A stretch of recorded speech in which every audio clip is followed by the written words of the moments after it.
Hello students, आज हम करेंगे simple future tense. Simple future tense क्या होता है? जो हमें फ्यूचर के बारे में बताता है कि क्या होने वाला है। The simple future tense is use to talk about things which we can not control. It expresses the future as fact, like I shall be 20 next Saturday, it will be Diwali in a week, we will know our exam results in may.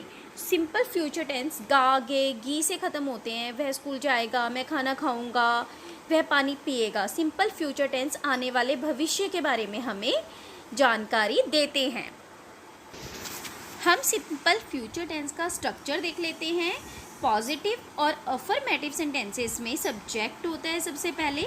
Subject के साथ will या शैल use होता है। याद रखिए, आई we के साथ शैल use होता है और बाकी सब चीज़ों के साथ विल यूज़ होता है। फर्स्ट पर्सन, आई और वी को हम फर्स्ट पर्सन मानते हैं, उनके साथ हम क्या यूज़ करते हैं? शैल। बट एक और चीज़ आपको ध्यान रखनी है कि हम शैल की जगह कभी कभी विल का भी इस्तेमाल कर लेते हैं, like I will, he will, they will, we will, ऐसे भी यूज़ कर लेते हैं। और वर्ब का कौन सा फॉर्म यूज़ होगा? फर्स्ट फॉर्म यूज़ होगा। नेगेटिव सेंटेंसेस में विल और शैल के साथ नॉट लग जाएगा। सब्जेक्ट अपनी उसी जगह पे रहेगा जहाँ सब्जेक्ट है। फर्स्ट फॉर्म वहीं रहेगा, फर्स्ट फॉर्म में विल शैल वहीं रहेगा, विल शैल है। बस इनके साथ हम किसका यूज़ कर लेंगे? नॉट का। अंडरस्टैंड? इंटरोगेटिव सेंटेंसेस देख लेते हैं। ये और भी सिंपल है, सेम है सब कुछ। विल शैल आगे आ जाएगा, विल और शैल निकल कर आगे आ गया। सब्जेक्ट और वर्ब की फर्स्ट फॉर्म रह गया। सब्जेक्ट और वर्ब की first form sign of interrogation, sign of interrogation. Okay, with first person we may use shall instead of will. I we shall, ये मैं पहले भी बता चुकी हूँ। आई और वी के साथ हम क्या यूज़ करेंगे? शैल का यूज़ करेंगे। बट नॉर्मली जब हम टॉक करते हैं तो ज़रूरी नहीं कि हम शैल का यूज़ करें, हम तब शैल को विल से भी रिप्लेस कर देते हैं। और मैंने बता दिया है first person means I and we. तब हम अपने बारे में बात करें, we are first person. Future tense के हम कुछ यूजेस देख लेते हैं। The simple future tense is use to express some future action और इवेंट, वो घटना जो कि फ्यूचर में होने वाली है।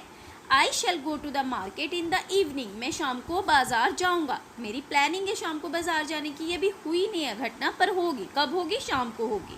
तो ये एक फ्यूचर टेंस है। Express the speakers opinion, speaker का कोई ओपिनियन है, जो बोलने वाला है उसका कुछ ओपिनियन है, वो आपको बताने के लिए I think he will not come back, मुझे लगता है कि वो वापस नहीं आएगा। शैरी इज़ वेरी नॉटी, शैरी बहुत शैतान है। I don't think I will help him, मुझे नहीं लगता मैं उसकी हेल्प कर पाऊँगा। ये मेरा ओपिनियन है। Ask somebody to do something, किसी को कहना कि तुम कुछ करो।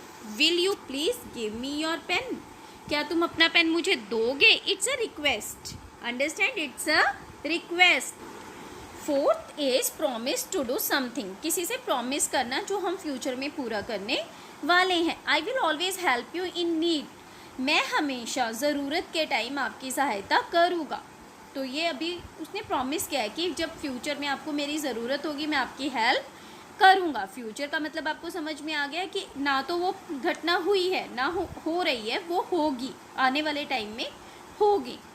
यहाँ पर एक चीज़ नोट करिए, shall is mostly use in questions. Shall को ज़्यादातर हम क्या करते हैं? क्वेश्चन फॉर्म में यूज़ करते हैं। Shall I get you some sweets, क्या मैं आपको कुछ स्वीट्स ला दूँ? Understand? Before doing exercise I want to say you something more about, I want to tell you something more about future tense. Simple future tense, the simple future tense is used to talk about things which we cannot control. It expresses the future as fact, ऐसी घटना जो future में होने वाली है और हमारे control में नहीं है, उसको भी दिखाने के लिए हम फ्यूचर टेंस यूज़ करते हैं। कुछ एग्जाम्पल देख लीजिए। I shall be 20 next Saturday, next Saturday में 20 साल की हो जाऊंगी। तो ये हम किसी की एज कम या ज़्यादा नहीं कर सकते, ये हमारे बस में नहीं है, ये एक फ्यूचर इवेंट है।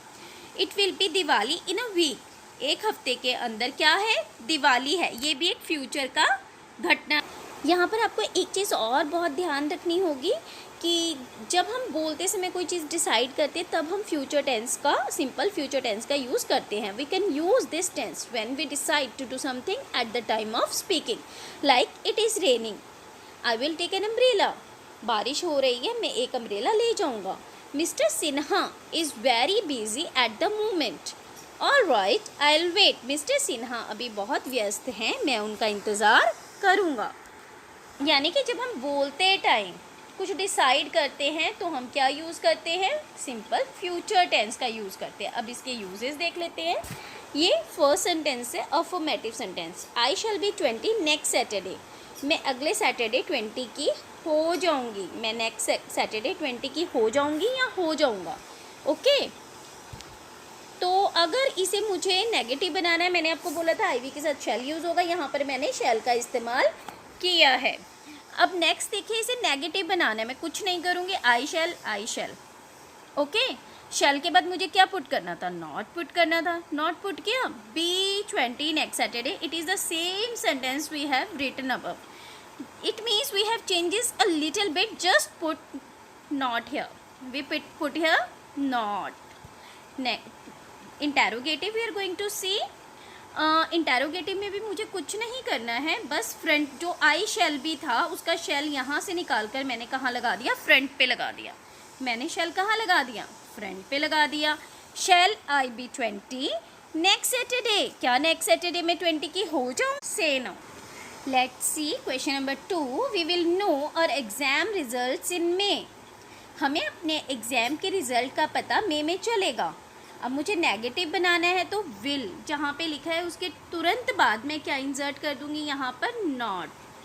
ठीक है, विल और नो के बीच में मैंने नॉट इंसर्ट किया, बाकी सेंटेंस बिल्कुल सेम है, we will not know our exam results in मे। ठीक है, अब इसको मुझे इंटेरोगेटिव में बनाना है, मैं कुछ नहीं करूँगी, ये विल उठा के सामने लगा दूँगी, बाकी एज इट इज़ पूरा सेंटेंस कॉपी करके साइन ऑफ इंटेरोगेशन लगा दूँगी। Will we know our exam results in मे। अब हम थर्ड सेंटेंस देख लेते हैं। I think Pakistan will win the match, I think Pakistan will win the match. अगर मुझे नेगेटिव बनाना है तो मैं क्या करूँगी, विल के तुरंत बाद क्या इंसर्ट कर दूँगी, नॉट इंसर्ट कर दूँगी। और इंटेरोगेटिव बनाने के लिए दो चेंजेस करूँगी, मैं विल को उठाकर सामने ले आऊँगी और sign of interrogate. So future tense के बारे में हमने पढ़ा था कि जब कोई इंस्टेंटली हम चीज़ डिसाइड करते हैं तो हम विल शैल के साथ वर्ब का फर्स्ट फॉर्म यूज़ कर लेते हैं, पर यहाँ पे फ्यूचर के एक और कंडीशन है, फ्यूचर में हम यूज़ करते हैं going to. But why we use this, जब हम कुछ चीज़ है we use going to form to suggest people's intention to do something in the near future. जब हम कुछ प्लान करके करते हैं नियर फ्यूचर के लिए, जब हम कुछ प्लान कर लेते हैं और फिर उस चीज़ को करते हैं तो वहाँ पर विल शैल की जगह हम क्या यूज़ करेंगे, going to. Let's see, we are going to see the Taj next week. अब ये प्लानिंग है कि मैं अगले वीक ताज देखने हम देखने जाएंगे। नेक्स्ट सेंटेंस देख लेते हैं। Have you decided what to do, क्या तुमने डिसाइड किया क्या करना है, क्या तुमने डिसाइड किया क्या करना है। Yes I am going to resign the job, हाँ मैंने डिसाइड कर लिया, क्या डिसाइड कर लिया है कि मैं जॉब से रिज़ाइन कर दूंगा। तो यहाँ पर मैंने क्या यूज़ किया, I am going to resign the job. I shall या आई विल का यूज़ नहीं किया। नेक्स्ट सेंटेंस देख लेते हैं। Why do you want to sell your motor bike, आप अपनी मोटर बाइक क्यों बेचना चाहते हो।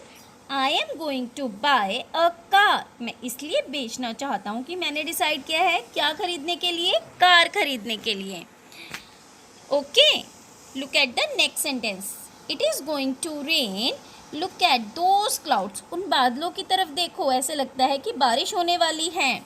The boat is full of water, it is going to sink.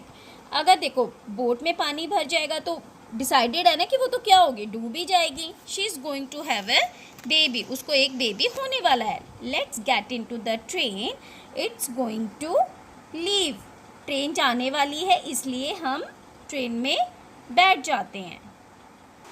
Remember that if the action is already decided upon and preparation have been made, we should use the going to form, not the simple future tense। Okay, ये चीज़ मैंने पहले भी बताई है कि instance decision के लिए फटाफट डिसीजन लेते हैं, तुरंत डिसीजन लेते हैं तो हम सिंपल फ्यूचर टेंस यूज़ करते हैं। और अगर हमने डिसाइड कर रखा और उसकी प्रेपरेशन हो गई है तो उसकी जगह हम क्या यूज़ करेंगे, going to. The simple future tense is use for the instance decision, for the instant decisions. जो हम इंस्टेंट डिसीजंस लेते हैं, तुरंत डिसीजन लेते हैं, उनके लिए हम क्या यूज़ करेंगे, simple future tense. I think it is the simplest one tense and you will understand it better. Thank you.